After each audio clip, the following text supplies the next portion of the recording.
এখানে কততম জন্মদিন উল্লেখ করে নাই। এটা চালাকিটা করার পিছনে যে উদ্দেশ্যটা কাজ করেছে বলে আমার কাছে মনে হয়েছে মেয়ে পটানোর একটা কৌশল হইতে পারে। কারণ বুঝাই দিতে চায় যে আমার বয়স কিন্তু এত না। আসলে তার বয়স আমি যতটুকু জানি তার বয়স 32।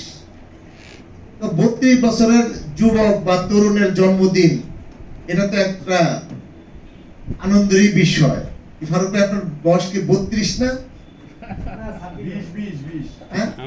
18 তাও স্বীকার করতে চায় না। চিন্তা করেন, মানে 20 বছর সাজতে চাচ্ছে মেয়েদের আকর্ষণ করার জন্য। যাও, ফারুক প্রধানের বয়স কত আমি জানি না, এটা আলোচনার বিষয় না। বিষয় হলো সে একজন মানুষ হিসাবে ভালো কিনা। আপনি 10 বছর বাঁচলেন, কলঙ্ক নিয়ে মারা গেলেন, এই বয়সের আপনার দাম নেই। 100 বছর বাঁচলেন কিন্তু কলঙ্ক নিয়ে মারা গেলেন, এই 100 বছরের দাম নাই। কিন্তু আমি বিশ্বাস করি কবি ফারুক প্রধান সব্যসাচী লেখক, উনি কলঙ্ক নিয়ে মরবেন না। হাততালি দেন না। ফারুক প্রধান কেন কলঙ্ক নিয়ে মরবেন না? উনি একজন আপাদমস্তক সত্যি ভালো মানুষ। আমি ভালোবাসার জন্মদিনে, ভালোবাসা এবং ভালো মানুষের জন্মদিনে আসবো না, এটা আমি নিজের বিবেককে প্রশ্ন করেছি। কিন্তু আমার বিবেক বলেছে তুমি যাও, আমি এসেছি। অবশ্য আমি কোথাও গেলে এখন টাকা নেই, এটা ওপেন হয়ে গেছে। কিন্তু ফারুক প্রধান আমাকে কত দিবে আমি জানি না, কিন্তু না দেও, আমি শুনেছি এখানে নাকি 2টা খাসি জবাই করা হয়েছে। এটা তো কম আয়োজন না, খাসি আমরা খাবো। আর একটা কথা, বাংলাদেশের মানুষ 3 বার জন্মগ্রহণ করেন। 3 বার জন্মগ্রহণ করেন বাংলাদেশের মানুষ। এক, যখন ভোটার আইডি করা হয়, জন্মদিন লুকিয়ে কম লেখা হয়। যখন মেট্রিক পরীক্ষা দেই, আমার পিতা, আমার মাতা, আমার শিক্ষক জোরপূর্বক ভাবে শিখিয়ে দেন বয়সটা মেট্রিক পরীক্ষা ফর্ম ফিলাপে কম লিখবা, রাইট? আচ্ছা, কবার হলো বয়স? জন্ম নিল কয়বার? 2 বার। ভোটার আইডির সময়, এই মেট্রিক পরীক্ষার সময়।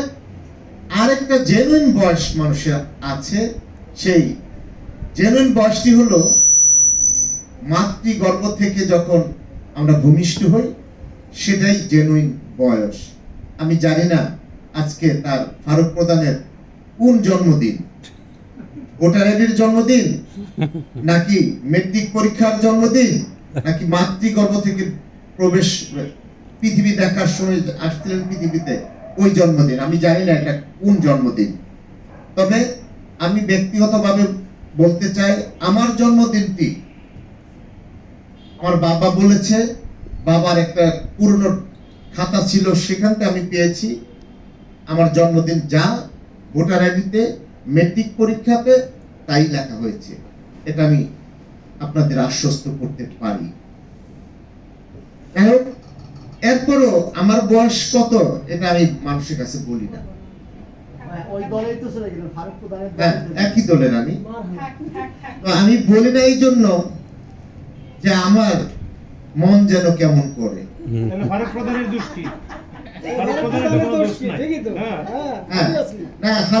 দোষ না হলো সব দোষ আমার অবশ্যই।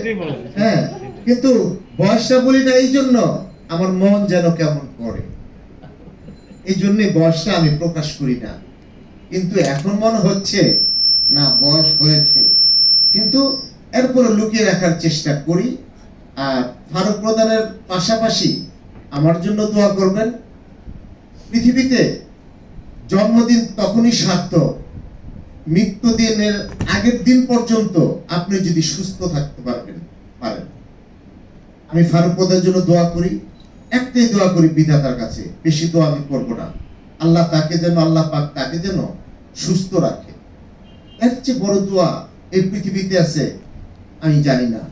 আমি দোয়া করবো না উনি দেশের রাজা হোক, দোয়া করবো না উনি দেশের প্রধানমন্ত্রী হোক, এটি কোনো বিষয় না। সুস্থতা এমন একটা জিনিস, রাজা নিচে নিচে নিচে রাখতে হবে। মানে একটু দূরে রাখতে হবে, রাখতে না? নিচে না, একটু দূরে। কি বলছিলাম জানি? সুস্থতা সুস্থতা সুস্থ পৃথিবীতে সুস্থতা যে কত বড় নিয়ামত, একমাত্র অসুস্থ ব্যক্তি ছাড়া কেউ বলতে পারবে না এটা। আমার বলার কিছুই নেই, উনি সুস্থ থাকুক। তবে এখানে একটা কথা আছে, জন্মদিন আমার আরজি আছে, সেটা হলো যে অযোগ্য অনেক বন্ধুর চেয়ে যোগ্য একটি বন্ধুই শ্রেয়। ফারুক প্রধান কতগুলি বই বের করেছে আমি জানি না, আগামীতে কতগুলো বের হবে জানি না। আমি চাই সবসময় মানুষের কাছে বলি এবং আল্লাহর কাছে বলি, আল্লাহ প্রত্যেক লেখককে কবিকে বেশি দেওয়ার দরকার না, একটি লাইন দান করে দিও, একটি লাইন, বই বেশি দরকার নাই, একটি লাইন দরকার। ফারুক প্রধানকে আমরা সবাই সব্যসাচী লেখক বলি, কিন্তু এটা আমার কাছে কেন জানি আলোচিত মনে হয় না। বিষয়টা হলো তার কাছ থেকে একটি লাইন আমরা চাই। হয়তো লাইনটি গতকালকে লিখেছেন, হয়তো 10 বছর আগে লিখেছেন, সেটা ফায়ার হচ্ছে না।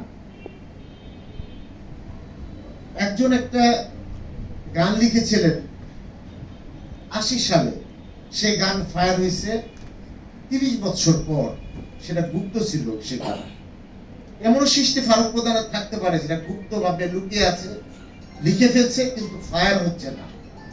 10 বছর পর ফায়ার হতে পারে, মৃত্যুর পর ফায়ার হতে পারে।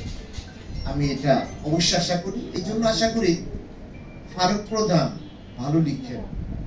তার সঙ্গে আমার পরিচয় হয়েছিল রাঙ্গাবালিতে। সে রাঙ্গাবালিতে যে দেখি রিক্সা চালাচ্ছে, সে রিক্সা চালাচ্ছে মানে বাস্তবে না, পর্দাতে। একটা নাটকে রিক্সা চালক, কিন্তু চোখ ভালো না, নানা বউগর দিক নজর দেয়। কিন্তু দেখলাম নজরটা একদম শৈল্পিক নজর। হ্যাঁ, রিক্সা চালা কিন্তু খালি বউদের প্রতি নজর দেয়, যাকে আমরা পরকিয়া বলি। তো আমি কনককে জিজ্ঞাসা করলাম, এই লোকটাকে ভালোই তো অভিনয় করে, যদিও একটু চোখটা কেমন জানি করে অভিনয় করে, একটু লইয়া ভালো লাগতেছে না, পরকিয়া জাতীয়, কিন্তু অভিনয় তো ভালো করতেছে। লোকটাকে, লোকটার নাম ফারুক প্রধান। সেই তো পরিচয়, তাই না ফারুক ভাই? এর আগে তার সঙ্গে আমার পরিচয় নাই, জানা নাই, শোনা নাই, কিচ্ছু নাই। অতএব কথা বলার উদ্দেশ্য হলো, একজন মানুষকে দেখে আমি তো ভালো বলবোই, খুব ভালো, কনক খুব ভালো। আড়ালে যদি কেউ বলে ভালো, চেনা নাই জানা নাই, সেটাই প্রকৃত ভালো মানুষ।